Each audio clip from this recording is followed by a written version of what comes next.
नमस्कार, कार्यक्रम कल 24 मा यहाँलाई स्वागत छ। म राजीव खत्री। कृषि प्रधान देशमा सबैभन्दा बढी पीडा नै किसानलाई छ। कृषिलाई आधुनिकीकरण गर्ने, उत्पादन वृद्धिका लागि अनुदान दिने जस्ता नाराहरू वर्षेनी सरकारले लगाउँछ, तर व्यवहारमा भने शून्य। मल अभावको समस्या ज्यूका त्यू छ। सरकारले त मल उत्पादन गर्ने उद्योग नै सञ्चालन गर्ने घोषणा गरेको छ, तर अहिले देशभरि नै किसानहरू मल नपाएर छटपटिरहेका छन्।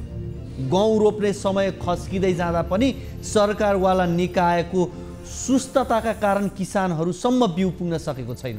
आजको कार्यक्रममा हामी अनुदानमा आएको गहुँको बिउ वितरण गर्न ढिलाइ गरेपछि सिराहाको औरा गाउँपालिकाका किसानले आफै गोदामबाट बिउ झिकेर लगेको विषयलाई उठान गर्दैछौँ। अहिले बिउ झिकेर लगेको किसानहरूमाथि गाउँपालिकाले मुद्दा दर्ता गरेपछि केही किसानहरू प्रहरी हिरासतमा पुगेका छन्। त्यसको विरोधमा किसानहरूले आन्दोलन गरिरहेको विषयलाई कार्यक्रममा प्राथमिकताका साथ समेटिरहेका छौँ। सरकारको घोषणाहरू कागजमा मात्रै सीमित भएका उदाहरण अनगिन्ती छन्। नियम बनाएर नियमन नगर्ने प्रवृत्तिले धेरैले दुःख पाएका छन्। चिकित्सा शिक्षा आयोगको एकीकृत प्रवेश परीक्षाबाट छात्रवृत्ति नाम निकालेका करिब 150 विद्यार्थी अहिले अलपत्र परेको विषयलाई पनि कार्यक्रममा समेटेका छौँ। कोरोनाको पहिलो र दोस्रो लहर फैलिँदा सरकारको फितलो व्यवस्थापन उदाङ्गिएको थियो। अहिले पनि जोखिम मुक्त भइ नसकेको अवस्था छ। सरकारले हरेक अस्पतालमा अक्सिजनको व्यवस्था गर्नुपर्ने घोषणा गर्यो, तर लागू हुन सकेन। अहिले पनि कतिपय अस्पतालमा अक्सिजन प्लान्ट निर्माण हुन नसक्दा बिरामीहरूको उपचारमा शास्ति बेहोरिरहनु परेको छ। यसको एउटा उदाहरण बनेको छ धौलागिरी अस्पताल जुन बागलुङ, जहाँ अक्सिजन प्लान्ट निर्माणमा ढिलाइ हुँदा बिरामीहरूले शास्ति बेहोर्दै आएका छन्। यस विषयलाई पनि आजको कार्यक्रममा प्राथमिकताका साथ उठाउँदैछौँ। यसको अलावा तपाईँहरूको गुनासोलाई हामी कार्यक्रममा प्रत्यक्ष समेट्नेछौँ।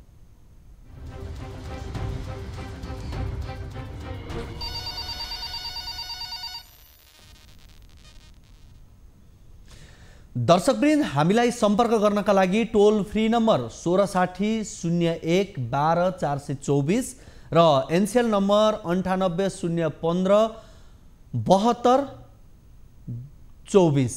फेरि एकचोटि यो नम्बर नोट गर्नुहोस्, 98 015 72 424 र भाइबर नम्बर 98 84 011 037 मा कल गर्न सक्नुहुनेछ। तपाईको समस्या, गुनासो, जिज्ञासा, अभिव्यक्ति जे छन् कार्यक्रममा यहाँले निर्धक्कसँग राख्न सक्नुहुनेछ। तपाईले राख्नु भएको समस्या, जिज्ञासामाथि केन्द्रित रहेर हामी कुराकानी गर्छौँ। जुन कुनै समस्या, जुनसुकै जिज्ञासा यहाँहरूले कार्यक्रममा निर्धक्कसँग राख्न सक्नुहुनेछ। यस्तै किसिमका समस्या हुनुपर्छ भनेर कार्यक्रममा हामीले भनेका छैनौँ र तपाईहरूले नै राख्नु भएको समस्यामा आधारित भएर हामीले कार्यक्रम तयार गरेका छौँ। तपाईँ र हाम्रो सहकार्यबाट नै हामीले यो कार्यक्रम तयार गर्छौँ। अब लागौँ छात्रवृत्तिका विद्यार्थीले पाएनन् सुविधा भन्ने विषयको यो रिपोर्टतर्फ। चिकित्सा शिक्षा आयोगको एकीकृत प्रवेश परीक्षाबाट छात्रवृत्तिमा नाम निकालेका करिब 150 विद्यार्थी अहिले अलपत्र परेका छन्। नाम छात्रवृत्तिमा निकाले, तर उनीहरूले पढ्न पाइरहेका छैनन्। कलेजहरूले अनेकन बहाना बनाएर पढाउन नमानेपछि उनीहरू आयोगको कार्यालय धाइरहेका छन्। टिभी जर्नलिस्ट रिया भण्डारीले तयार पार्नु भएको यो रिपोर्ट हेरौँ।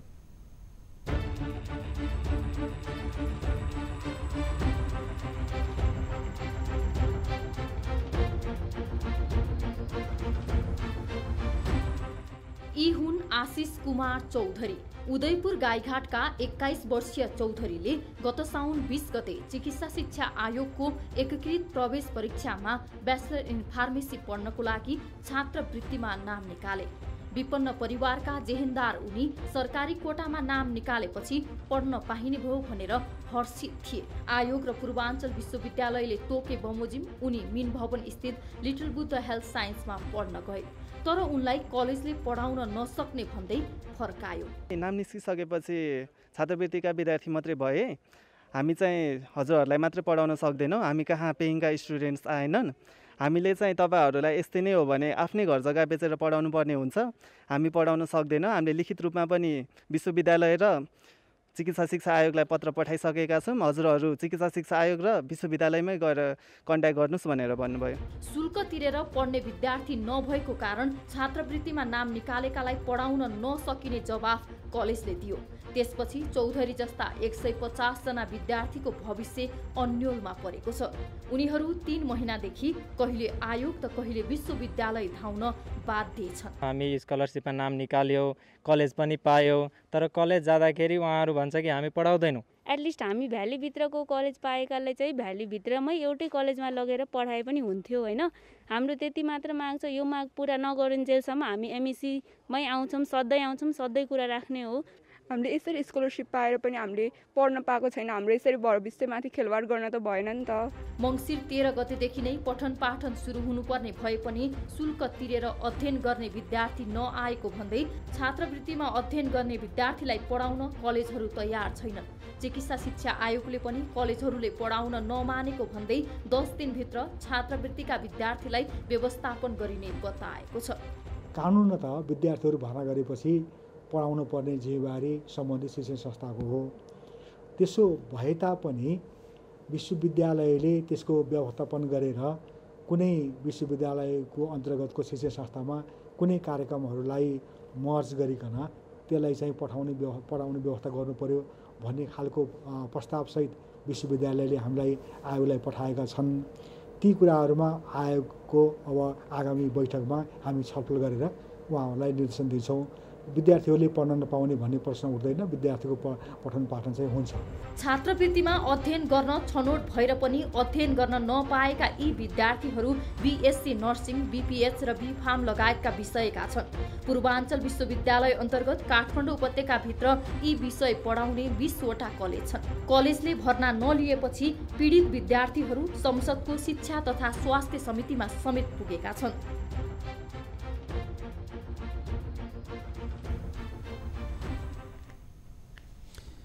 दर्शकवृन्द, यसै विषयमा कुराकानी गर्नका लागि यति बेला हामीसँग विद्यार्थी अङ्किता मण्डल हाम्रो टेलिफोन सम्पर्कमा हुनुहुन्छ। उहाँसँग हामी कुराकानी गर्छौँ। अङ्किताजी, यहाँलाई कार्यक्रम कल 24 मा स्वागत छ। हजुर, नमस्ते। हजुर, अब तपाईहरूले लामो समय भनौँ यो केही दिनदेखि नै होला, कति दिनदेखि हुनुहुन्छ यहाँहरू धाइरहनु भएको छ राष्ट्रिय चिकित्सा शिक्षा आयोग, तर पनि यहाँहरूको सुनवाई भएको छैन। अहिले तपाईहरूले दिनौँ त्यहाँ जानुहुन्छ भन्नुहुन्छ र तपाईहरूले जुन छात्रवृत्ति पाउनु भएको थियो त्यो पाइनौँ भन्ने गुनासो राख्नुहुन्छ। उहाँहरूले चाहिँ के भनेर पठाउनुहुन्छ यहाँहरूलाई? हामीलाई चाहिँ जहिले पनि युनिभर्सिटीमा फोन गर्दा चाहिँ 2 दिनमा नोटिस आउँछ भन्नुभएको छ होइन। आजदेखि होइन, 19 गतेदेखि नै भनिरहेछ। अब हामी जान्न चाहिरहेछौँ त्यो 2 दिन भनेको कति टाइम लाग्छ, तपाईँहरूको एक्ज्याक्ट डेट भनिदिनु। हामी त्यति बेलासम्म कुर्न तयार छौँ, तर डेट त भन्नु पर्यो नि। अब यसरी हामीलाई अन्यलमा राखेर हामी गिरी सरसँग बोल्दाखेरि अस्ति भन्नुभएको थियो 19 गतेदेखि 35 दिनको भित्र पढाइ लागेन भने तिमीहरूको खारेज हुन्छ, आफै खारेज हुन्छ भनेपछि यति भनेपछि त अब हामी विद्यार्थीको जीवनसँग खेलवाड भइरहेछ नि। कति गतेदेखि पढाइ भएन भने खारेज हुन्छ भन्नुभयो? 19 गतेदेखि सबै विश्वविद्यालयमा पढाइ लागेछ पूर्वाञ्चल छोडेर। अनि 19 गतेदेखि 35 दिनको भित्र केही सुनवाई भएन युनिभर्सिटीबाट भनेपछि आफै खारेज हुन जान्छ भन्नुभएको छ। यो 19 पुस 19 बाट मङ्सिर 19 मङ्सिर गएको मङ्सिर। हजुर हजुर। अब तपाईको अलिकति व्यक्तिगत कुरा गरेँ मैले। तपाईको कुन कलेजबाट नाम निस्केको थियो, कुन कलेजका लागि? मेरो नर्विक इन्टरनेसनल कलेज चक्रपथका लागि। कलेजले चाहिँ के भन्छ तपाईलाई? कलेजले भन्नुहुन्छ हामीलाई युनिभर्सिटी भनेको हाम्रो बाबुआमा हो, त्यहाँबाट केही नोटिस आयो भने मात्र हामी पढाउन सक्छौँ होइन।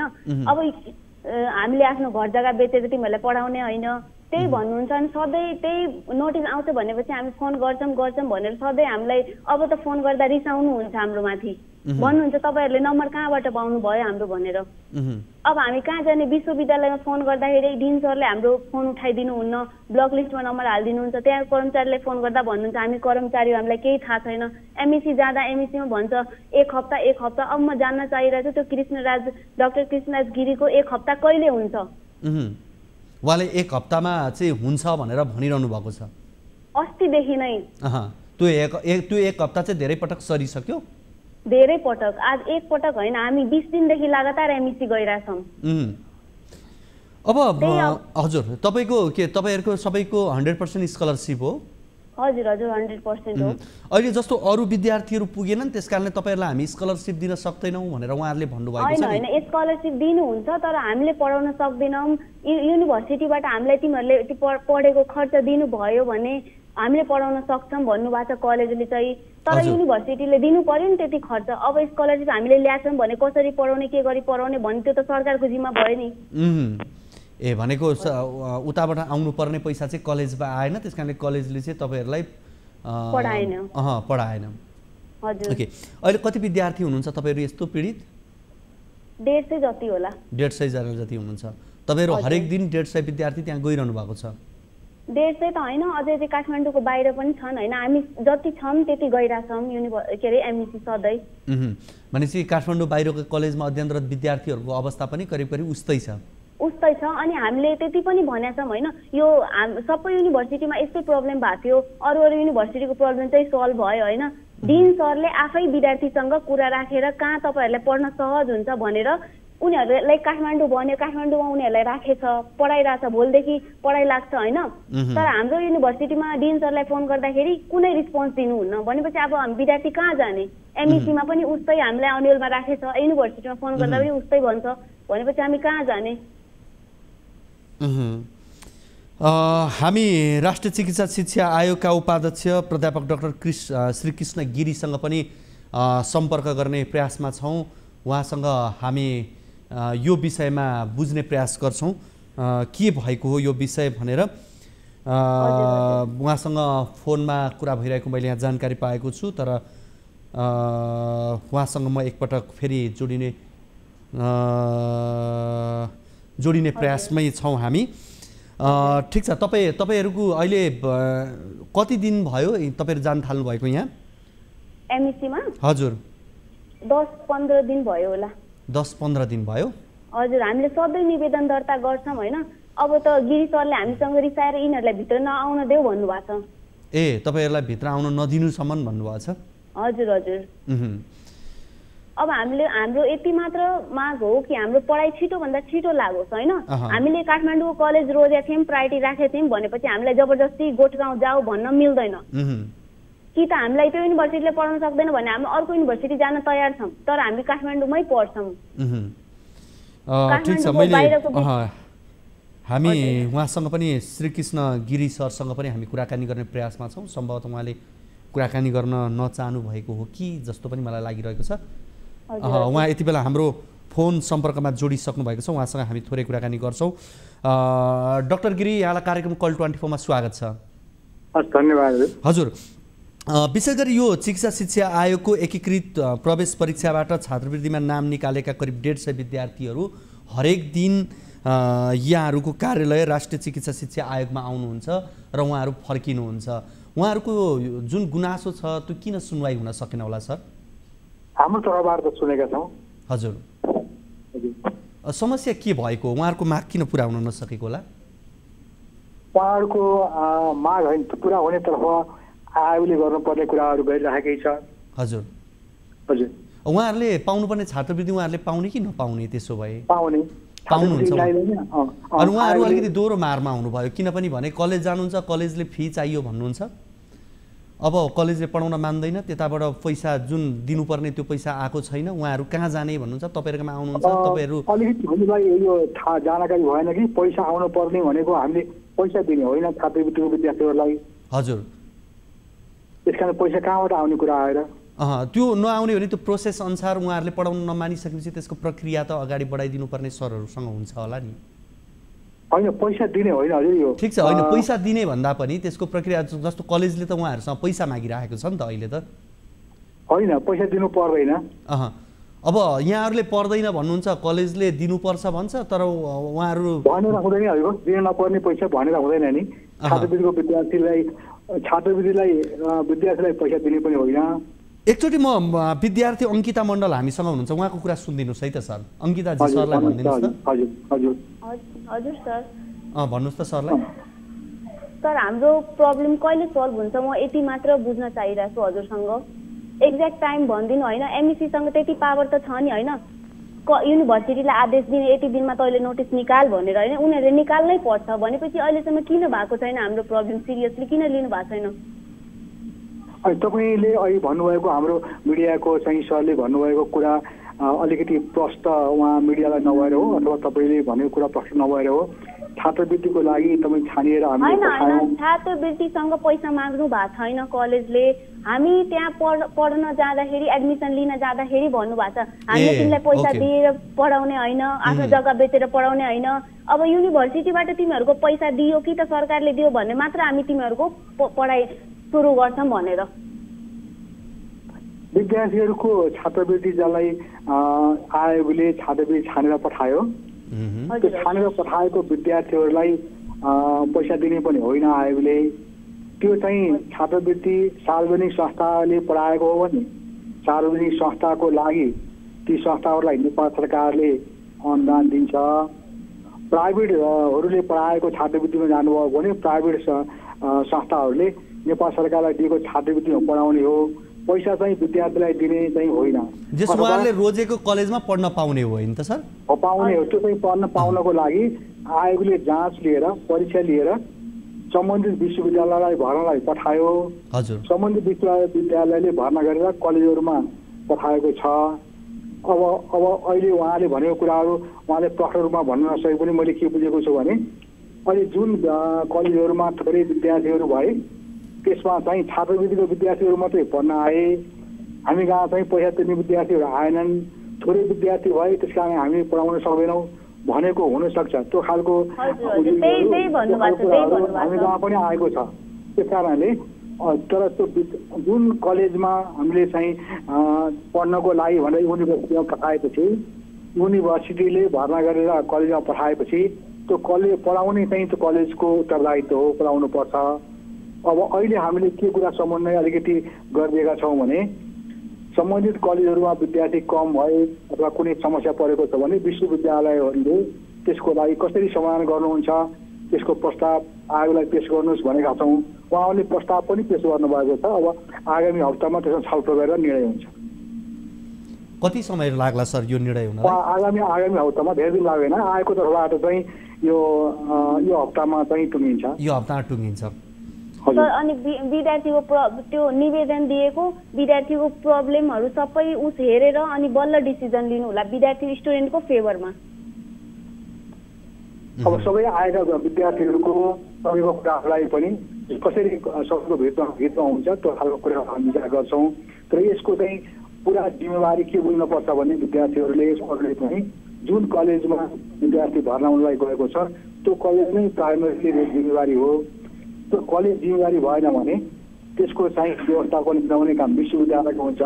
कहीँबाट पनि मिलेन भने आफै आयोग चाहिँ इन्भल्भ हुने कुरा हो। त्यस कारण पहिले नै आयोगले सम्झिनुहोस्, एकदमै तपाईँसँग पावर छ यस्तो लाग्नुहोस् भनेर एकैचोटि आयोग प्रवेश गर्दैन, किनभने त्यो विश्वविद्यालय अन्तर्गत भर्ना विद्यार्थीहरू हुन्छ यहाँहरू र विश्वविद्यालय अन्तर्गत पहिला भर्ना भएको विद्यार्थीहरू हो। त्यस कारण प्राइमरीले आज अथवा बढी जहिले निर्णय भए पनि सबैभन्दा जिम्मेवार भनेको सम्बन्धित कलेज नै हुन्छ। यो विद्यार्थी अभिभावक विश्वविद्यालय सबैले बुझ्नुपर्ने कुरा हुन्छ। यसलाई सबैले बुझ्नुहुन्छ होला भन्ने म अनुरोध गर्छु। ठिक छ अङ्किताजी, के छ तपाईँको अरू जिज्ञासा केही छ? त्यही हो, हामीले रोजेको ठाउँमा चाहिँ पढ्न पाऊँ भनेर होइन। हस् ल, धन्यवाद यहाँलाई। र एक हप्ता पछाडि करिब हुन्छ भन्नुभएको छ, त्यस पछाडि पनि हामी यो विषयमा थप फलोअप गर्छौँ। यहाँले हामीलाई जानकारी गराउनु होला अङ्किताजी, र सरलाई पनि धेरै धेरै धन्यवाद।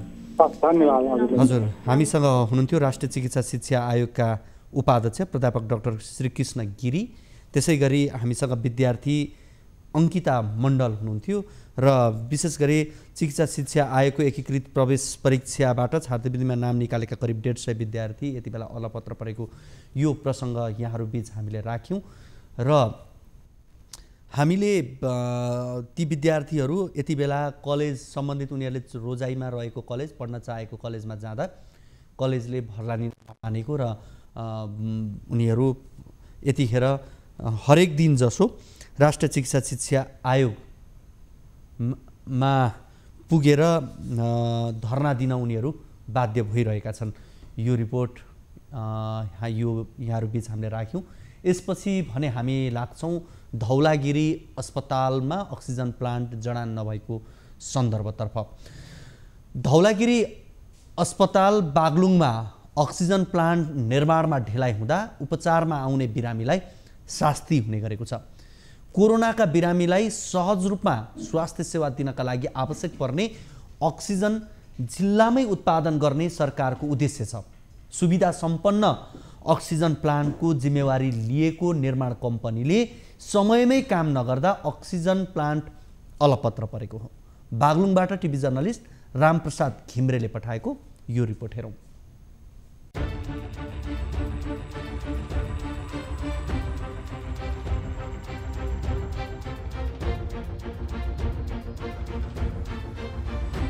सरकारले धौलागिरी अस्पतालमा कोरोना संक्रमित बिरामीको सहज रूपमा उपचार गर्ने उद्देश्यले स्थापना गर्न लागेको सुविधा सम्पन्न अक्सिजन प्लान्ट निर्माण कार्यको जिम्मेवारी लिएको निर्माण कम्पनीले काम पूरा नगर्दा योजना अलपत्र परेको छ।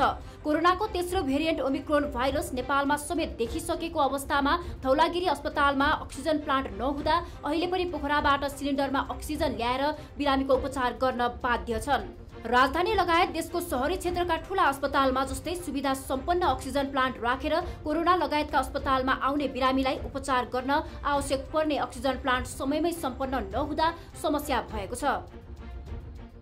केही ढिला भएकै हो, किनभने हामीहरूले यो जुन यो नयाँ अक्सिजन प्लान्टको खरिदको प्रक्रियामा चाहिँ सबभन्दा ठुलो क्यापासिटीको हामीले लिनुपर्छ, किनभने महामारी चाहिँ अझै ठुलो महामारी पनि आउन सक्छ। त्यसले गर्दा विनियोजित बजेटको चाहिँ सबभन्दा हाई क्यापासिटीको चाहिँ अक्सिजन प्लान्ट लिने हाम्रो चाहिने तरिकाले हामी अघि बढ्यौँ। तर यो ठुलो क्यापासिटीको चाहिँ नेपालमा तत्काल नपाइने, विदेशबाटै ल्याउनु पर्ने भएको हुनाले यो अलिक बढी टाइम लाग्यो भन्ने कुरा छ। र सुरुमा यसलाई चाहिँ कार्गो प्लेनबाट ल्याउने उहाँहरूको प्लान रहेछ, तर त्यसमा पनि यो ठुलो साइजको भएको हुनाले त्यसमा नअटेको हुनाले बाई रोड यो चाहिँ चाइनाबाट जुन उहाँले ल्याउने कुरा रहेछ त्यसरी बाई रोड आउँदाखेरि बढी टाइम लाग्यो। अक्सिजन प्लान्ट समयमा निर्माण हुन नसक्दा उपचारको लागि आउने बिरामीलाई चाहिने अक्सिजन सिलिन्डरको लागि बाहिरी जिल्लामा निर्भर हुनु परेको छ। त्यसैले छिटो भन्दा छिटो यसको व्यवस्थापन गर्नुपर्ने अधिकार कर्मीहरूको माग छ। अक्सिजन प्लान्ट शीघ्र निर्माणका लागि हामीले पत्रकार महासङ्घ बागलुङका अध्यक्ष र यहाँका पत्रकार र म आफू गएर निवेदन जाहेर गरौँ। तत्कालीन अवस्थामा अष्ट विकास समितिका अध्यक्षले हामीले 1 महिनाभित्र गर्छौँ भनेर अदालतले पनि त्यही कुरा विश्वास गर्यो। अहिलेसम्म अब अर्को चाहिँ फेरि भेरिएन्ट आउँदैछ, अहिलेसम्म चाहिँ तपाईँको त निर्माण गरिएको छ। यो भनेको एकदमै दुःखद लाग्दो खाले छ। धौलागिरी अस्पतालमा सञ्चालन भइरहेको अक्सिजन प्लान्टले कोरोना भाइरस कोभिड-19 का बिरामी भर्ना गर्दा समेत यसले मद्दत गर्छ। तर अस्पतालमै सुविधा सम्पन्न अक्सिजन प्लान्ट बनाउन सुरु गरिए पनि विविध कारणले काम समयमै सम्पन्न हुन नसकेको अस्पतालको भनाइ छ।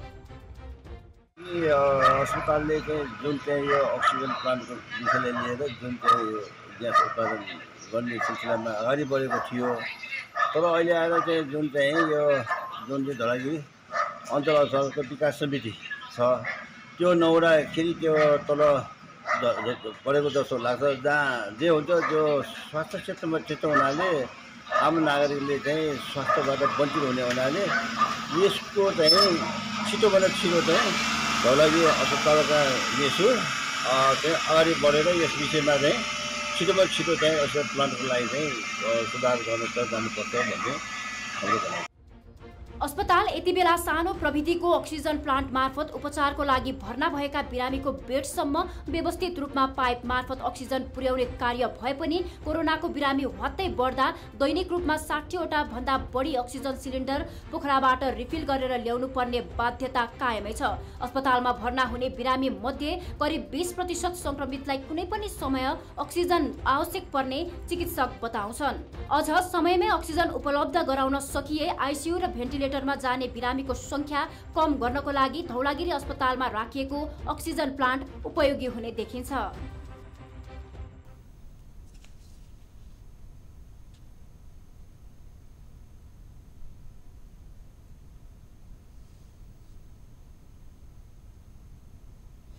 दर्शकवृन्द, हामीले यो धौलागिरी अस्पताल बागलुङमा अक्सिजन प्लान्ट निर्माणमा ढिलाइ हुँदा उपचारमा आउने बिरामीलाई शास्ति हुने गरेको एउटा प्रसङ्ग राख्यौँ। विशेष गरी कोरोनाको समयमा दोस्रो लहर सुरु हुँदै गर्दा नेपालमा त्यति बेला सरकारले हरेक जिल्लामा अक्सिजन प्लान्ट जडान गर्ने र त्यहाँ उत्पादित अक्सिजनले जिल्लालाई थप मजबुत बनाउने, जिल्लालाई पुग्ने गरी उत्पादन गर्ने भन्ने लक्ष्य राखेको थियो। त्यही अनुरूप नै बागलुङमा पनि अक्सिजन प्लान्टको जडान गर्ने भनेर भनिएको हो। तर अक्सिजन जडान गर्नुपर्ने र जडान गर्नका लागि दबाब दिनुपर्ने निकाय दुवैले तत्काल काम नहुँदा यति बेला अक्सिजन जडान हुन नसक्दा केही समस्या भएको भन्ने हामीले जानकारी पाएको छौँ। यति बेला हामीसँग मेडिकल सुपरिन्टेन्डेन्ट धौलागिरी अस्पताल बागलुङका डाक्टर शैलेन्द्र विक पोखरेल हामीसँग यति बेला फोन सम्पर्कमा जोडिनु भएको छ। उहाँसँग कुराकानी गर्छौँ। डाक्टर साहब, कार्यक्रम कल 24 मा यहाँलाई स्वागत छ। हजुर हजुर, धन्यवाद हजुरलाई। हजुर, हामीले यो भर्खरै मात्रै धौलागिरी अस्पताल बागलुङमा अक्सिजन प्लान्ट निर्माणमा ढिलाइ भएको प्रसङ्गको एउटा रिपोर्ट राखेका थियौँ। वास्तवमा यो ढिलाइ किन भएको हो? यहाँले विविध कारणले भन्नुभएको रहेछ। त्यो विविध कारण भनेको के हो डाक्टर साहब? हजुर, अब यसलाई हाम्रो स्वास्थ्य मन्त्रालयबाट यो बजेटको सुनिश्चितता भएपछि हामीले यसलाई टेन्डर प्रक्रियामा लग्यौँ। त्यसपछि टेन्डर स्वीकृति भएपछि अब हामीले चाहिँ यो जुन बजेट चाहिनेको सुनिश्चित भएको छ त्यसको अलिक ठुलो क्यापेसिटीको, किनभने अब यो महामारी यो विषयहरू कोभिडमा चाहिँ धेरै अक्सिजन चाहिने बिरामीहरू हुने, त्यो हिसाबले गर्दा सानो अक्सिजन प्लान्टले काम नगर्ने अवस्थामा ठुलो अक्सिजन प्लान्ट चाहिँ तत्त्व चाहिने जति बजेट छ त्यसको ठुलो क्यापेसिटी किन भन्ने हिसाबले हामीले त्यो अनुसार टेन्डर गऱ्यौँ। र जुन कम्पनीलाई यो टेन्डर पर्यो त्यो चाहिँ नेपालमा फेरि त्यो तत्काल उपलब्ध हुन नसक्ने र उहाँले बाहिरबाट ल्याउन पर्ने भएको हुनाले त्यसमा अलिक बढी समय लाग्यो। र उहाँहरूको भनाइअनुसार चाहिँ अब यो अक्सिजन प्लान्टको संसारैभरि चाहिँ डिमान्ड भएको हुनाले कम्पनीले जसले यसको उत्पादन गर्नुहुन्छ त्यहाँ पनि अलिकति डिले भएको एउटा कुरा भन्नुभएको छ। र दोस्रो चाहिँ बाई रोड जुन कार्गो जुन प्लेनबाट बाहिर आउन नसकेर ठुलो साइजको भएको हुनाले यो चाइनाबाट उहाँहरू ल्याउनु पर्ने भन्नुभएको छ। र त्यसरी बाई रोड आउँदाखेरि अलिकति ढिलो भयो र अहिले खास गरेर अहिले अक्सिजन प्लान्ट चाहिँ को कम्पोनेन्ट पुरै आइ नै सकेको छ र केही सामान्य कम्पोनेन्ट मात्रै बाँकी हो। अहिले हाम्रो चाहिँ त्यो भवन पनि निर्माण भइसकेको छ।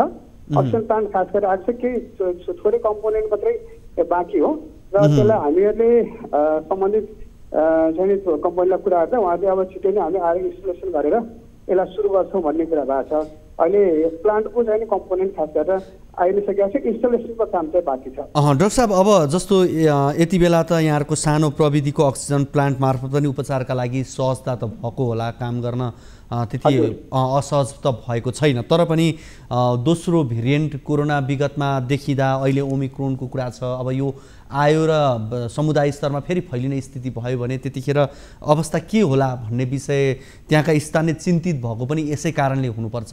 यो कहिलेसम्ममा सम्भव होला? अब हजुर, त्यसको चिन्ता हामीलाई पनि अवश्य छ। त्यसै कारणले हामीले यो खरिद गर्ने बेला ठुलो क्यापेसिटीको ल्याउनुपर्छ, किनभने भविष्य फेरि सानो सानो क्यापेसिटीको ल्याएर फेरि पनि त्यसलाई पुग्न सक्ने भने समस्या हुन्छ भन्ने हिसाबले नै हामीले ठुलो क्यापेसिटीका अक्सिजन प्लान्टको हामी टेन्डर गरेका हौँ। र त्यसको चाहिँ नै मैले यहाँलाई भने अक्सिजन प्लान्टको धेरै कम्पोनेन्ट चाहिँ आइसकेको छ। अब त्यसलाई इन्स्टलेसन गर्ने प्रोसेसमा थोरै कम्पोनेन्ट मात्रै हो। अब र त्यो कम्पनीसँग हामीले कुरा गर्दा हप्ता 10 दिनभित्र, 1 हप्ता 10 दिनभित्र नै आएर त्यसलाई इन्स्टलेसन गरेर त्यसलाई सुरु गर्न सकिन्छ भन्ने कुरा भनेको कम्पनी भन्नुभएको यहाँले आरोग्य मेडिटेक हो? उहाँहरूसँग तपाईँहरूको कुराकानी भइरहेकै छ? कुराकानी हामीले साकेत हामीले गरिरहेका छौँ। तर मेजर कम्पोनेन्ट चाहिँ आइ नै सकेको छ। र फेरि इन्स्टलेसन गर्न पनि उहाँहरू पनि यो धेरै ठाउँमा चाहिँ इन्स्टलेसन गर्ने प्रोसेसमा भएको हुनाले त्यसको टेक्निकल समस्या पनि भएको र अहिले छिटै नै आएर हामी इन्स्टलेसन गर्छौँ। हप्ता 10 दिनमै इन्स्टलेसन गरेर सुरु गर्न सकिन्छ भन्ने कुरा भएको छ। ठिक छ, भनेपछि 1 हप्तासम्ममा करिब यहाँ जडान भइसक्छ? हजुर हजुर, त्यही कुरा छ। हुन्छ, धन्यवाद यो कुराकानीका लागि यहाँलाई। हामीसँग हुनुहुन्थ्यो मेडिकल सुपरिन्टेन्डेन्ट धौलागिरी अस्पताल बागलुङका डाक्टर शैलेन्द्र विक पोखरेल हुनुहुन्थ्यो र उहाँसँग हामीले कुराकानी गऱ्यौँ। र विशेष गरी हामीले अन्य त्यहाँका सरकारवाला व्यक्तिहरूसँग पनि कुराकानी गर्न खोजेको थियौँ। सम्भवतः उहाँसँग यति कुराकानी गरिसकेपछि अब कुराकानी गर्नु पर्दैन भन्ने लाग्छ। हुन त हामीले निर्माण कम्पनी आरोग्य मेडिटेकका सन्जु राज कणिकारसँग नि कुराकानी गर्ने कि भनेका थियौँ, तर एक हप्ताभित्रै जडान हुने र उहाँहरूसँग कुराकानी भइरहेको भनेर डाक्टर साहबले भनिसकेपछि अहिले हामी यो कुराकानी गर्दैनौँ। तर हामी आगामी दिनमा पनि यो विषयमा फेरि थप फलोअप गर्नेछौँ र जडान नभएको खण्डमा उहाँहरूसँग हामी कुराकानी गर्नेछौँ। अब लागौँ अर्को रिपोर्टतर्फ। सिराहाको औरै गाउँपालिकाका किसानले गोदाममा राखिएको गहुँ बिउ लुट्यो भनेर किसान विरुद्ध जिल्ला प्रहरी कार्यालय सिराहाले मुद्दा दर्ता गरेको छ।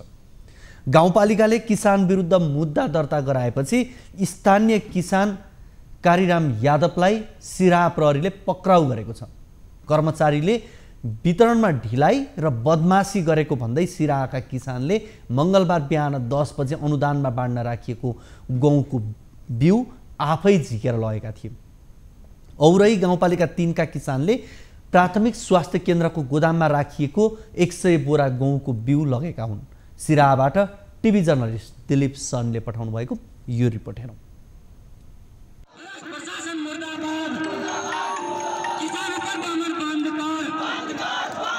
औरही गाउँपालिकाले आफ्नो भौगोलिक सीमाभित्रका किसानलाई पूर्ण अनुदानमा वितरण गर्न गौतम विजय र NL 171 प्रजातिको गहुँको बिउ ल्याएको थियो।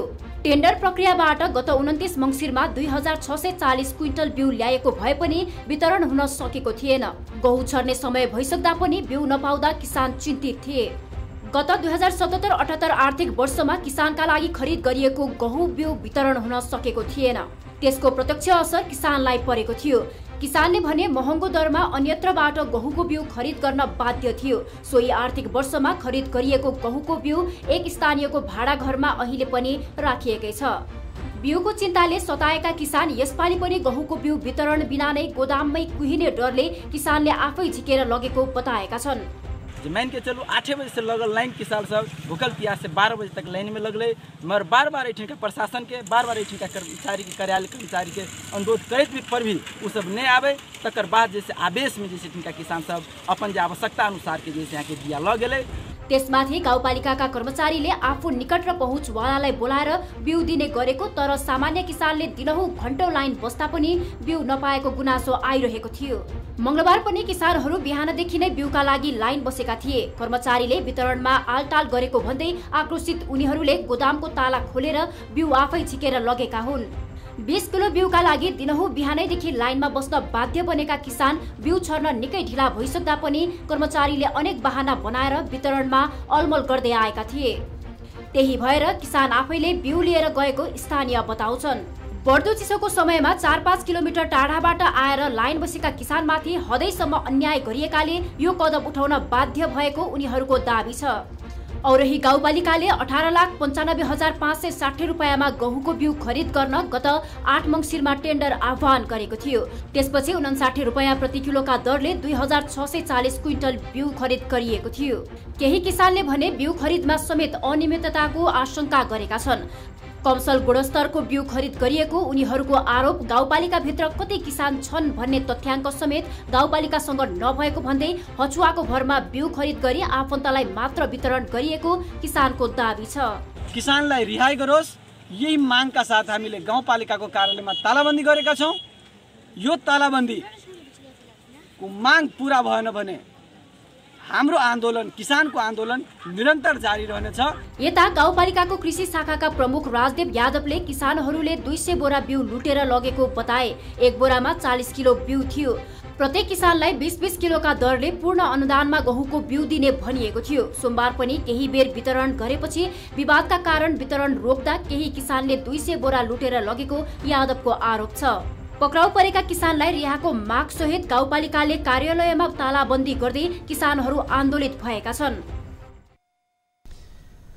दर्शकवृन्द, हामीले यो सिराहाको औरै गाउँपालिकाका किसानले गोदाममा राखिएको बिउ लगेपछि किसानले बिउ लुटे भनेर प्रहरीमा उजुरी गरेसँगै गाउँपालिकाले उजुरी गरेसँगै केही किसानहरूलाई प्रहरीले पक्राउ गरेको र किसानहरू आक्रोशित भएर आन्दोलन गरिरहेको यो रिपोर्ट यहाँहरू बीच हामीले राख्यौँ। यसै विषयमा कुराकानी गर्नका लागि हामीसँग स्थानीय किसान जोडिनु भएको छ। उहाँसँग हामी कुराकानी गर्छौँ। हजुर नमस्ते। नमस्ते। यहाँलाई कार्यक्रम कल 24 मा स्वागत छ। धन्यवाद। यहाँको नाम भनिदिनुहुन्छ होला एकपटक? म दिपेन्द्र कुमार यादव, घर चाहिँ औरही गाउँपालिका वडा नम्बर 4। दिपेन्द्रजी, यहाँहरूले गहुँको बिउ लुट्नुभयो भनेर गाउँपालिकाले आरोप लगाएछ। यहाँहरूले के साँच्चै गहुँको बिउ लुट्नु नै भएको हो या यहाँहरूलाई आरोप मात्रै हो? त्यो सरासर गलत आरोप हो।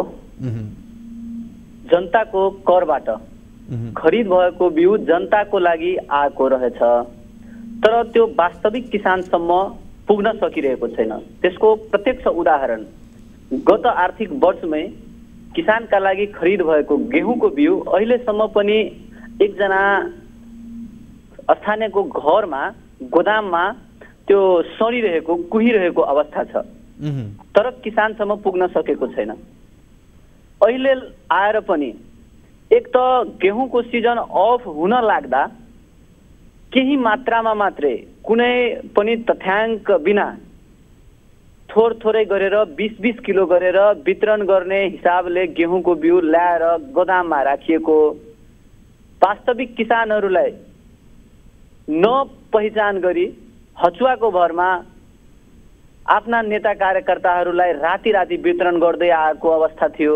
त्यहाँ दिनभरमा 50 जना किसानलाई गेहुँ बाँड्ने, हजारौं किसानलाई एकैचोटि आह्वान गरेर 3 किलोमिटर 4 किलोमिटर दूरीबाट एउटै स्थान गाउँपालिकाको कार्यालय तोकेर बोलाउने, बिहानैदेखि लाइन लागेको किसानलाई गेहुँको बिउ वितरण नगरिकन त्यहाँका कर्मचारीहरूले, त्यहाँका जनप्रतिनिधिहरूले पुलिस थानामा बसेर उल्टै किसानमाथि दादागिरी गरेको अवस्था थियो।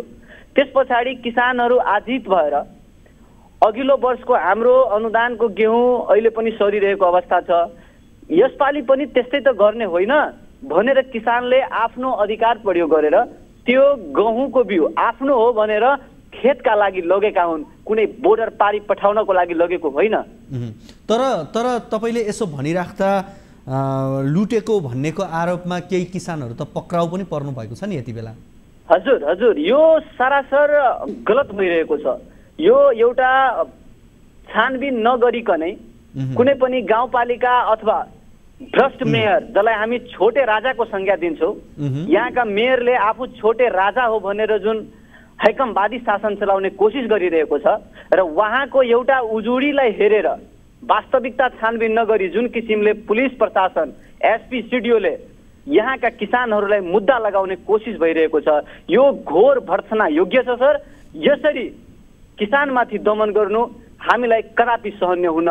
किसानले त्यो गेहुँ आफ्नो करबाट खरिद भएको गेहुँ पोहोर जस्तै नसरोस्, नकुहियोस् भनेर आफ्नो खेतमा बुन्नको लागि, आफ्नो खेतमा छर्नको लागि लगेको हो र त्यसलाई यदि सरकारले गम्भीरतापूर्वक हेरिएन, यहाँका एसपी सिडिओले, स्थानीय सरकारले गम्भीरतापूर्वक हेरिएन र किसानहरूमाथि दमन भइरह्यो भने हामी यो विषयलाई कदापि स्वीकार्दैनौँ। र यसो गरौँ, यति बेला हामीसँग औरै गाउँपालिकाका अध्यक्ष सिद्धार्थ यादव पनि हाम्रो फोन सम्पर्कमा जोडिनु भएको छ, उहाँसँग पनि कुराकानी गर्छौँ। तपाईँ फोन लाइनमै बस्दिनु होला। अध्यक्षज्यू, कार्यक्रम कल 24 मा यहाँलाई स्वागत छ। धन्यवाद, नमस्कार। हजुर, तपाईको गाउँपालिकामा किसानहरूले गोदाममा राखेको गहुँ लुटेर लगे भनेर यहाँले प्रहरीमा उजुरी दिनुभएछ। केही किसानहरू यति बेला प्रहरीको हिरासतमा पनि हुँदो रहेछ। अब किसानहरूको तर्क तपाईहरूले समयमा बिउ नदिएका कारणले बाध्य भएर लग्यौँ भन्ने कुरा रहेछ, के हो यो विषय सर? होइन, कुरै गलत हो। जो तपाईँले जुन इन्फर्मेसन आएको छ त्यो कुरै गलत हो। हामीले किसानले लुटेर लगेको पनि भनेको छ। केही उच्छृङ्खल तत्त्वहरूले किसान लुटाले अनि ती व्यक्तिहरूको साहतमा अब किसानहरू भावुक हुन्छन्। समयमा खेत तयार भइसकेपछि मल पनि चाहिन्छ, बिउ पनि चाहिन्छ। उनीहरू त्यो उच्छृङ्खल तत्त्वहरू 10-20 जनाले गर्दै गर्दा उनीहरूलाई पनि अब हामीले लगेनौँ भने हामीसँग बिउ उपलब्ध हुँदैन भन्ने अभिप्रायले केही किसानहरूले लगे होला, त्यो आफ्नो ठाउँमा कुरा छ। तर त्यो किसानहरूले लुटेको होइन, केही उच्छृङ्खल तत्त्वको षड्यन्त्रपूर्ण कारबाही हो। हामीले भिडियोमा पनि यहाँ देखाइरहेका छौँ, जुन तपाईँले पछि टेलिभिजनमा पनि देख्नुहुन्छ, त्यहाँ महिला पुरुषहरूको एउटा समूह बसेर त्यहाँबाट बिउ काँधमा बोकेर हिँडिरहेको देखिन्छ। त्यो सँगसँगै तपाईँहरूले उजुरी गरिसकिसकेपछि जो आन्दोलित व्यक्तिहरू देखिनुहुन्छ त्यहाँ उहाँहरू किसान होइन त्यसो भए? होइन, तपाईँले त्यो भिडियो हेर्दै गर्दा के देख्नु भएको होला भने केही पुरुषहरू अलिक शक्तिशाली व्यक्तिहरू जसले 40 किलो 50 किलोको बिउ बोक्न सक्छन् तिनीहरूले बोकेर लगिरहेको देख्नुभयो होला। र केही बिचरा महिलाहरू, हाम्रो देशमा अधिकांश पुरुषहरू विदेशिएका छन् हाम्रो देशको आर्थिक समस्याको कारणले। उनीहरूको घर धान्ने भनेको तिनका श्रीमती, परिवार र वृद्ध बाबुआमाहरू हुन्। उनीहरूले नसकेको अवस्थामा बिचरा उनीहरू उभिरहेका छन् उनीहरूकै अगाडि। केही व्यक्तिहरूले 5-5 बोरा 6-6 बोरा पनि बोकेर लिएर गए र कलाबजारी बेच्यो होला आफ्नो ठाउँमा छ। अध्यक्षज्यू यसो गरौँ त, हामीसँग एकजना स्थानीय पनि हुनुहुन्छ, हामीसँग फोनमा जोडिनु भएको छ, उहाँसँग हामी कुराकानी गर्दै थियौँ। म उहाँलाई सोध्छु, त्यसो भए तपाईँहरू त किसान होइन रे? किसानहरू जसले यो लिएर जानुभयो तपाईँहरू त गैर किसान या तपाईँहरूले उक्सावटमा पारेर चाहिँ केही व्यक्तिहरूले लगेको भनेर अध्यक्षज्यूले भन्दै हुनुहुन्छ नि त? त्यो अध्यक्षज्यूलाई म सोध्न चाहन्छु, लाइनमा लागेको किसानले त्यहाँबाट आएको हो कि लाइन भन्दा पनि बाहिरको किसान आएको हो? यदि त्यो किसान जसले गेहुँको बिउ लगेको छ त्यो 2-2 घन्टा 3-3 घन्टा खाली खुट्टा हिँडेर आएको मान्छे घन्टौँ लाइन बसिसकेपछि कर्मचारीले वितरण नगरेपछि त्यही किसानहरूले गएर त्यो गोदामबाट गहुँ लगेको हो। त्यो आतंककारी जस्तो लुटेरा होइन। तपाईहरू जस्तै म अध्यक्षज्यूलाई भन्न चाहन्छु, तपाईहरू जुन गत वर्षमै खरिद गरेको गेहुँको बिउ अहिलेसम्म गोदाममा कुहाइराख्नु भएको छ, त्यो गेहुँ सरिरहेको अवस्था छ। त्यो तपाईहरू लुटेरा हो या किसानको कुरा नबुझिकन किसानलाई समस्यामा पार्ने तपाईहरू हो कि किसानले तपाईँले समस्या पारेको हो? किसानले त आफ्नो खेत बाँझो नरहोस्, किसानले मैले खेत उब्जाए भने मात्रै यी मेयर अथवा यहाँका जनप्रतिनिधि अथवा यहाँका कर्मचारीहरूले हाम्रै दाना खाएर बस्छ। हामीलाई पनि पेट पाल्नको लागि खेती गर्नुपर्छ र त्यो गेहुँ लिएर आफ्नो खेतमा छर्नको लागि लगेको हो। हजुर अध्यक्षज्यू के भन्नुहुन्छ? यो अहिले तपाईँको टेलिभिजन बोलिरहेको व्यक्ति भनेको दिपेन्द्र कुमार यादव हो जस्तो मलाई आवाज लागिरहेको छ। हजुर हो हो, उहाँ जनमत पार्टीको सक्रिय कार्यकर्ता हो हाम्रो गाउँपालिकाभित्र। वार्ड नम्बर 4 रक्तोली उहाँको घर हो। हजुर उहाँ पार्टीसँग सम्बन्धित हुनुभयो होला, ठिक छ। त्यो पार्टी उहाँको राजनीतिप्रति अप्रेरित भावहरू हो यो, होइन? मैले कुनै किसानमाथि यदि आरोप लागेको भए त सयौं व्यक्तिले लिएर गएको होला नि त्यो गहुँको बिउ। 100 जनामाथि मुद्दा परेको थियो हुन्थ्यो होला, तर त्यस्तो अवस्था त छैन नि। यही व्यक्ति जसले निमुखा किसानले आवश्यकतामा प्रयोग गरेर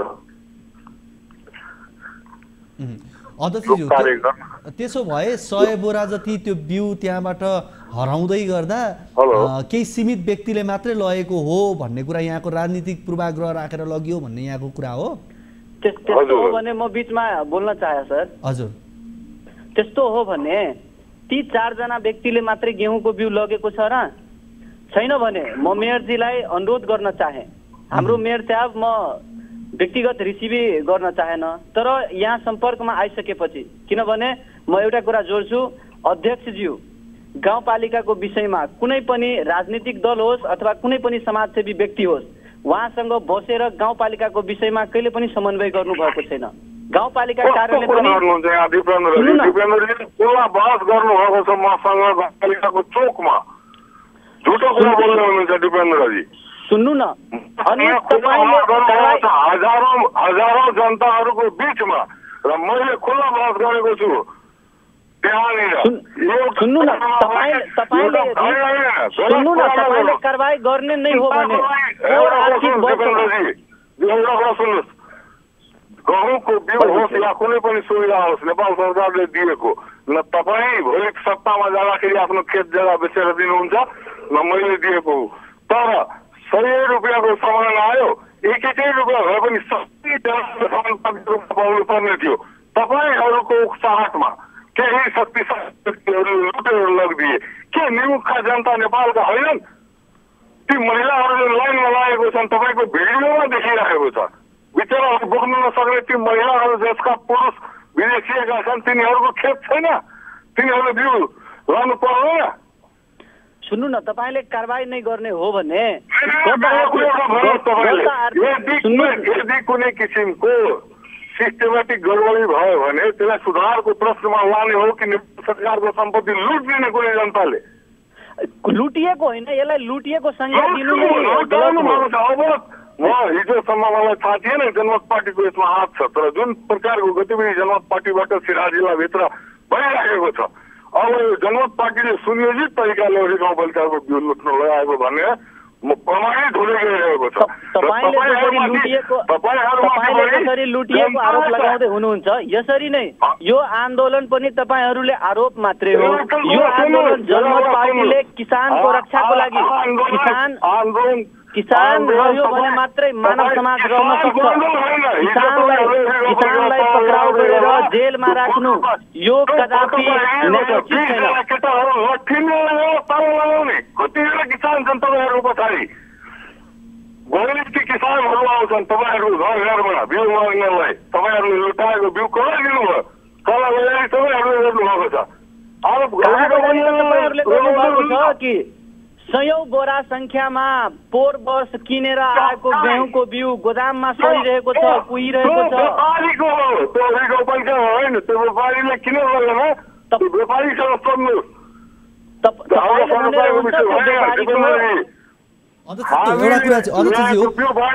अध्यक्षज्यू, म एकछिन दिपेन्द्रजीलाई मैले आग्रह गरेँ। अध्यक्षज्यू, कति समयदेखि यहाँले गहुँको बिउ राख्नु भएको थियो गोदाममा?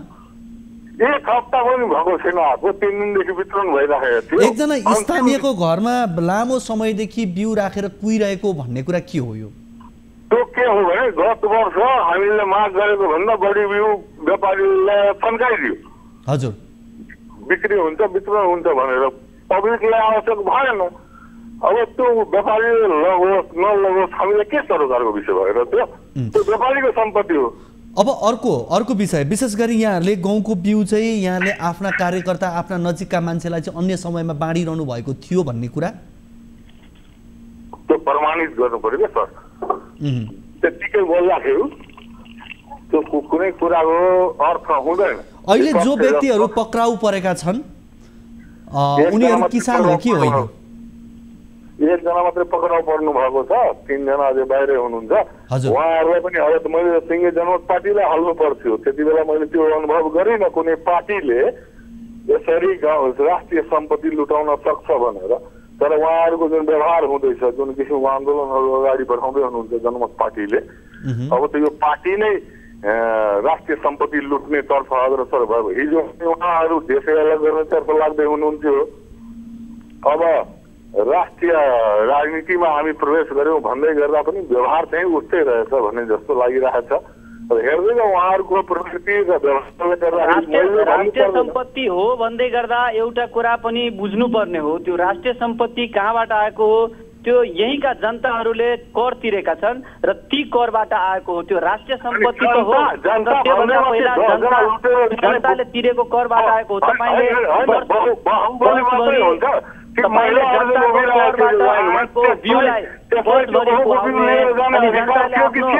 गेहूँ लग्न नपाउने होइन। त्यो अपाङ्ग व्यक्तिहरू चाहे महिलाहरू चाहे वृद्ध वृद्धा जुन हाम्रो गाउँमा छन् त्यसलाई को अधिकार छैन त्यो गहुँ बिउमा?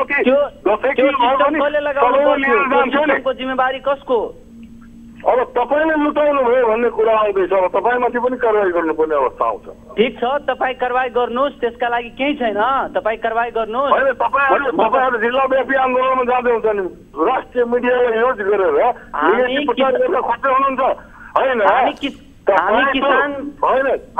राष्ट्रिय सम्पत्ति अहिले एकजना सहकारीलाई 20 वर्ष सिफारिस गर्नु भनेर कृषि सामग्री संस्थानले हामीलाई अनुरोध गर्छ, हामी सिफारिस गर्छौँ। 20 वर्ष मलले पुग्दैन, अनि नपुग्ने भयो भने लुट दिने त्यसको नेपाल सरकारले दिन सकिरहेको अवस्था छैन।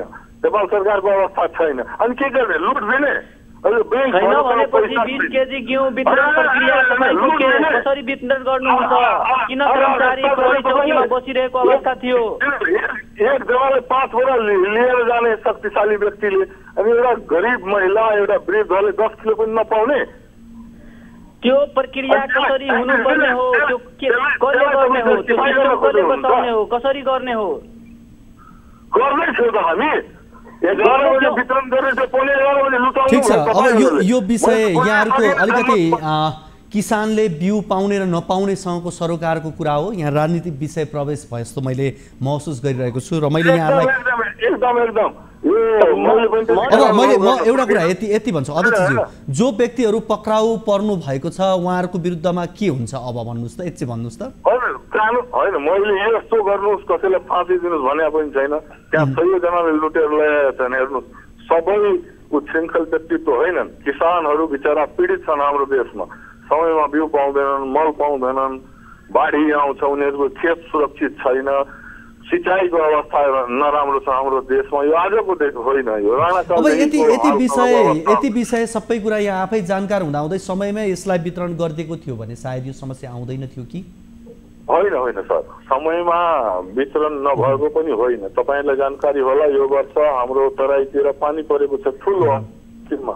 धान काट्ने बेलामा खेतहरू अझै पनि पूर्ण रूप गहुँ बाग गर्ने के भन्छ अब उहाँहरूको यो तपाईँहरूको उहाँ जसलाई कारबाही गरिएको छ उहाँहरू हजुर किसानहरू त्यति बढी सङ्ख्यामा त्यहाँ उपस्थित हुने नै थिएनन् बिउको लागि। जस्तो त्यो एउटा बिउको कुरा गर्नुभयो नि, गत वर्षको त्यो बिउहरू त्यतिकै त्यो ठेकदारको थन्केर बसेपछि यसपालि पनि बस्थ्यो होला, तर त्यो अवस्था छैन। एउटा त राजनीतिक रङ दिएर एउटा नचाहिने प्रचार प्रसार गरेर गर्न खोजिएको हो। ठिक छ। अब यो तपाईँहरूको उहाँ जो दिपेन्द्रजी हुनुहुन्थ्यो उहाँ पनि राजनीतिक कार्यकर्ता हुनुभयो, तपाईँ अध्यक्षजी हुनुभयो, तपाईँहरू बिचमा राजनीतिक कुरा यहाँ रह्यो होला, त्यो एउटा फरक तरिकाले जोडियो होला। हाम्रो आशय भनेको यति मात्रै हो कि कृषकसँग जोडिएको विषय भएर यो कुरा के हो भनेर यहाँसँग बुझ्न खोजेको। म फेरि यहाँलाई मैले एउटा प्रश्न फेरि म अहिलेकै प्रश्न यहाँसँग मैले दोहोऱ्याएँ। विशेष गरी एउटा घरमा लामो समयदेखि बिउ गोदाम गरेर राखिएको छ र त्यो घरका व्यक्तिलाई यहाँहरूले दिनुपर्ने पैसा पनि अहिलेसम्म नदिएको भन्ने कुरा पनि छ नि? हो, म स्वीकार गर्छु त्यो कुरा। त्यो बिउ भनेको गत वर्षको बिउ हो। यो वर्ष त्यो बिउ कुनै काम पनि लाग्दैन। तपाईँको राष्ट्रिय मिडिया मार्फत मैले सम्पूर्ण जनतालाई जानकारी गराउन चाहे। हाम्रो सम्पूर्ण गाउँपालिकाको अलरेडी जानकारी छ। यो अतिरञ्जित गर्नलाई व्यक्तिलाई यो कुराहरू प्रचार प्रसार यसो गरौँ अध्यक्षज्यू, हामीसँग जो घरमा तपाईँले राख्नु भएको थियो सूर्यनारायण यादव, उहाँ पनि हाम्रो फोन सम्पर्कमा हुनुहुन्छ। उहाँसँग हामी फेरि एकदम म तपाईँलाई के भन्न चाहन्छु भने हजुर त्यो गत वर्ष टेन्डर परेको ठेकेदारले आफू हामीलाई चाहियो भन्दा बढी बिउ ल्याएर होइन, म उहाँको पनि केही गुनासो छ, म तपाईँकै अगाडि राख्छु है त। सूर्यनारायणजी, कार्यक्रम कल 24 मा यहाँलाई स्वागत छ। सूर्यनारायणजी, यहाँ कार्यक्रम कल 24 मा स्वागत छ। स्वागत छ सर, नमस्कार। हजुर, तपाईँको गाउँपालिकाको अध्यक्ष पनि हामीसँग लाइभमै हुनुहुन्छ। भन्नुहोस्, तपाईँको घरमा कति समयदेखि बिउ राखिएको छ र त्यो बिउ किन घरमा सर्वेटी पर्सालदेखि अहिलेसम्म राखेको छ? हजुर, मलाई 1 पैसा दिएको छैन। अहिले 52,000 रुपियाँ भएछ, तर 52 पैसा पनि दिएको छैन। अहिलेसम्म गाउँ छँदा छँदैछ। अध्यक्षज्यू, अब भन्नुहोस् त, अब एउटा बिउ काहीँ चाहिँ कुहिएर बस्ने अवस्था छ, लामो समयदेखि काहीँ किसानले पाएका छैनन् भनिसकेपछि केही समस्या त छ है यहाँ? होइन, यो उहाँले के भन्नु, यो पालिको गाउँ बिउ भन्नुभयो कि गत वर्षको भन्नु? हजुर, यो वर्षको गाउँको बिउ, अस्ति आएको गाउँको बिउ जुन लुटिएको छ त्यो भन्नुभयो कि 1 वर्षदेखि मैले यहाँलाई दुईटै कुरा जोडेको। 1 वर्षदेखि काहीँ चाहिँ बिउ रहेको छ, कुहिएर जाने अवस्था छ, कहीँ चाहिँ बिउ किसानले नपाएर आएर लुटेर लाने अवस्था छ। यो दुईटा अवस्था जोड्दै गर्दाखेरि तपाईँको गत वर्षको गाउँको बिउ वर्ष कामै लाग्दैन। पहिलो कुरा यो जनमत पार्टीले अतिरञ्जित गर्न खोज्दैछ जनता। होइन, उहाँलाई पार्टी भनेको त मैले अहिले यहाँ लाइभमा आइसकेपछि तपाईँले भनेर चिनेको हो। मैले उहाँलाई पार्टी भनेर चिनेकै होइन उहाँलाई। होइन उहाँ त जहाँ पनि किसानै प्रस्तुत हुनुहुन्छ। होइन ठिक छ, अहिले तपाईँले भन्नुभयो दिपेन्द्रजी कुनै पार्टीसँग सम्बन्धित हुन्छ भनेर यहाँले भन्नुभयो, त्योभन्दा अगाडि त मलाई उहाँ पार्टीसँग आबद्ध हुनुहुन्छ भन्ने पनि थाहा थिएन। त्यो प्रभावित भयो या प्रभावित बनाउन खोजियो भन्ने कुरा होइन अध्यक्षज्यू। मैले मात्र यति मात्र यहाँसँग सोध्न खोजेको के हो भने कहीँ बिउ लामो समयदेखि रहेको छ, कुहिएर जाने अवस्था छ, अब त्यसलाई बिक्री वितरण के गर्नु पर्थ्यो त्यो एउटा पाटो छ। जो घर धनी हुनुहुन्छ उहाँले मैले अहिलेसम्म पैसा पाइनँ, मेरो घरमा लामो समयदेखि बिउ छ भनेर गुनासो राखिरहनु भएको छ। अर्कोतर्फ किसानहरू आन्दोलित हुन्छन् तपाईँको विरुद्धमा, बिउ पाइन भनिरहेका छन्। मैले यति मात्र यहाँसँग जोड्न खोजेको, कहीँ त गल्ती भएछ नि होइन भनेर भन्न खोजेको यहाँलाई। होइन होइन त्यो गल्ती तपाईँको हिजोको कुरा राख्नुहुन्छ कि आजको कुरा गर्ने? मैले दुईटैलाई जोडेँ, मैले तपाईँलाई दुईटैलाई जोडेँ। हिजोको सवालमा त्यो पालिकाले आवश्यकै भएन, ठेकेदारले अनावश्यक रूपमा त्यति त्यहाँ थुपार्यो, त्यो त्यहाँ उहाँको के भन्छ कोठामा थन्कियो, उहाँको भाडाको कुरा त्यो ठेकेदारसँग बसेर अथवा त्यो वडाको वडाध्यक्षसँग बसेर गर्ने कुरा आफ्नो ठाउँमा होला। त्यो बिउ हिजो किसानलाई आवश्यकै थिएन गत वर्ष, त्यो भएर त्यहाँबाट कहीँ गएन अथवा त्यो ठेकेदारलाई पनि आवश्यक भएन, उसलाई यो बिउमा लिएर जानुभन्दा छोडिदिएको। सूर्यजी हेलो हजुर हजुर, त्यही हो, ठेकेदारसँग सम्बन्धित विषय हो, ठेकेदारले नै तपाईँकोमा राख्नुभयो, उहाँले नै तिर्नुपर्ने, उहाँले नै उहाँसँग सरकारको विषय हो यो। होइन सर, हाम्रो खण्ड ठेकेदारले कुराकानी गरेको छैन, वडा अध्यक्ष दिलीप कुमार यादवले गरेको छ। जुन वडा अध्यक्ष छैन वर्तमान त्यहीले मतलब के कहन्छ मसँग कुरा गरेको छ।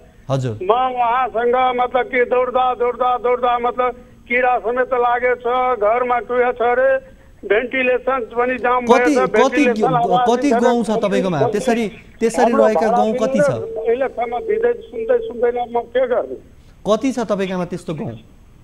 65 लगभग 60-65 बडा, अब जति होला लेकिन 65 बडा। ठिक छ, तपाईँले यो विषय राख्नुभयो, हामी यहाँ उहाँसँग यो विषयमा कुरा गर्दा गर्दै अध्यक्षज्यूले फोन राखिसक्नु भएको छ।